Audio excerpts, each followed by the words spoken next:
Quiero agradecer en primer lugar al encuentro de agrupaciones políticas y sociales de la ciudad de Tafí Viejo, que me ha invitado a hablar justamente sobre un tema central, que es la convocatoria al Cabildo Abierto del 22 de agosto de 1951, donde se van a definir la fórmula peronista para las elecciones del 11 de noviembre del mismo año. Previo a eso habría que determinar cuáles son los antecedentes que llevaron al Cabildo Abierto.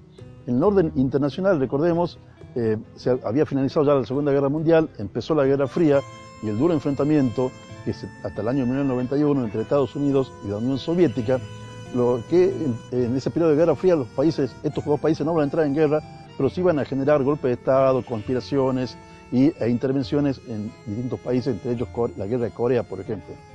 En el orden nacional, las fuerzas opositoras al peronismo empiezan a reagruparse, tanto lo que tiene que ver con un sector del partido militar, que empieza públicamente a acusar a Perón de tirano, los sectores conservadores de la Iglesia, la corporación económica, la sociedad rural y los partidos tradicionales del sistema que antes habían estado nucleados en la Unión Democrática, entre ellos la Unión Cívica Radical. Ellos justamente habían definido ya su fórmula para el 51, que era Ricardo Balbín, Arturo Frondizi. Faltaba definir la fórmula del peronismo. Hay otro elemento que no tiene que ver con la política, y es la salud de Evita. Evita ya había sido diagnosticada de cáncer por el doctor Ivanisevic y se encontraba en una etapa donde, por su temperamento, resistía cualquier tipo de tratamiento y sobre todo la aconsejada operación. Sí fue operada el día 12 de enero de 1951 de apendicitis, pero Evita sabía, y Perón sabía, que ese no era el tema central, sino el cáncer de útero. En estas condiciones es que la CGT y el Partido Peronista Femenino convocan a un cabildo abierto y toma este nombre en sinonimia con el Cabildo Abierto del 22 de mayo de 1810, donde se planteó, recordemos, el pueblo quiere saber de qué se trata.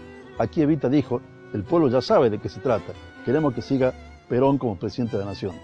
Ese Cabildo Abierto en realidad fue convocado no tanto para definir la candidatura de Perón, sino exigirle a Evita que asumiera la candidatura de la vicepresidencia. Evita tomó la palabra y dijo de que ella renunciaba a los honores, pero no a la lucha, y pidió un compás de espera de 4 días.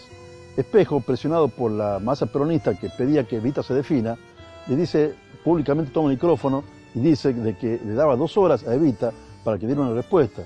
Lo cierto es que ese día la masa peronista se fue de la avenida 9 de Julio y avenida Belgrano, donde estaba el grueso de la concentración, sin que obtuviera una respuesta. El día 28 de agosto, el Partido Peronista Femenino y la CGT, al mando de José Espejo, emiten una declaración conjunta postulando ya la fórmula Perón-Eva Perón, sin que Evita hubiera dado todavía una respuesta. Eso obligó a la compañera, el día 31 de agosto, por cadena nacional, a hacer conocer su posición. Decía que había tomado la irrevocable decisión de no postularse a la vicepresidencia de la nación. Y acá viene un tema que es materia de debate entonces y hasta el día de hoy. ¿Cuáles fueron las causas reales del renunciamiento de Evita? Va a haber varias posiciones según la óptica política e historiográfica de quien la analice. Hay un sector que dice de que Perón había sido fuertemente presionado por el partido militar y que para descomprimir esta presión había resuelto que Evita declinara su candidatura. Esto es entendible porque si a Perón le pasaba algo en la presidencia, si moría por causas naturales o moría por un atentado o lo que fuera, quien iba a asumir la presidencia iba a ser justamente Evita, y que no tenía buena relación justamente con el partido militar. Otra posición dirá de que la salud de Evita fue un condicionante determinante, en todo caso, para que ella no aceptara la postulación. Habrá otros que dirán de que jugaban los 2 elementos, la presión del partido militar y la salud de Evita. Hay otros que dicen que hay en realidad una suerte de concesión de Perón al partido militar. A esta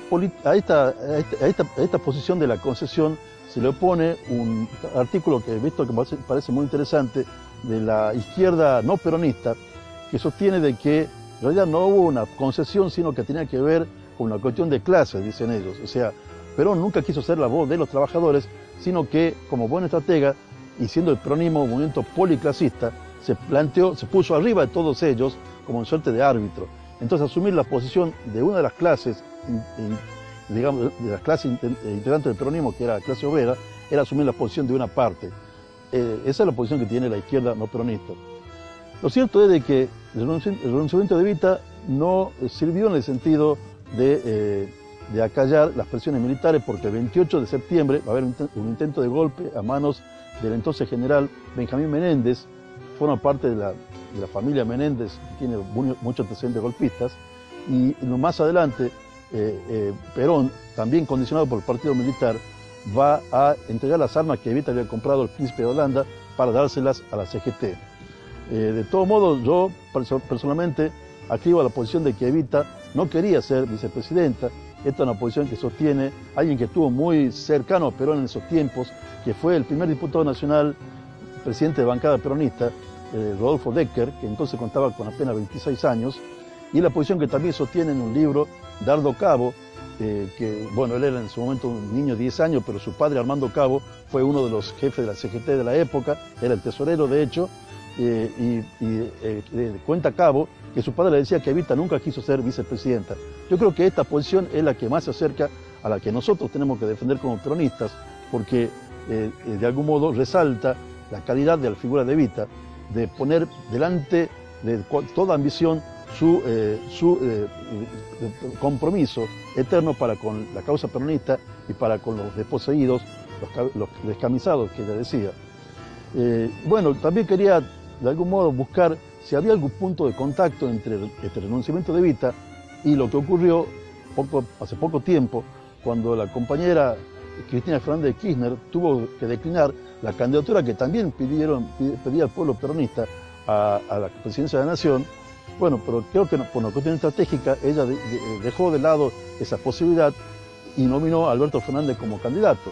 Bueno, tiene que ver obviamente todo este análisis con la posibilidad de situarse dentro de la metodología del peronismo, donde la estrategia y la táctica están siempre presentes, y si no se analiza en este contexto, es imposible entender si lo vemos solamente del lado del sentimiento, del lado de las emociones. O sea, estrategia, táctica, sentimiento más emociones. Gracias.